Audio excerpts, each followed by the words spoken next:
మాకు రాబడిన సమాచారం మేరకు బుక్రేశ్వర గుత్తి రోడ్ విజయ్ బ్రాండ్ లాడ్జ్ నందు వ్యభిచారం జరుగుతుందని చెప్పేసి వచ్చిన సమాచారం మేరకు మా యొక్క పై అధికారుల ఆదేశాల మేరకు ఇక్కడ రేడ్ చేయడం జరిగింది. ఇక్కడ ఒక లేడీని ఇద్దరు శాంతరాజు అండ్ హరి అనే వ్యక్తులు రూమ్లో ఉండినారు. ఇంకొక వ్యక్తి పారిపోయినాడు.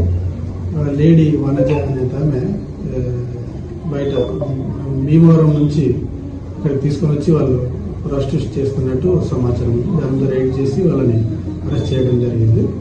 దాని మీద ఎంక్వైరీ చేస్తాం. స్టూడెంట్స్ ఏమైనా ఉన్నారు సార్ దాంట్లో? స్టూడెంట్స్ లేడీస్ స్టూడెంట్స్ ఇద్దరిది కర్నూలు, ఆమెది భీమవరం. వాళ్ళ లాడ్జ్ పేరు ఏం పేరు సార్? జై బ్రాండ్ లాడ్జ్ గుత్తి రోడ్.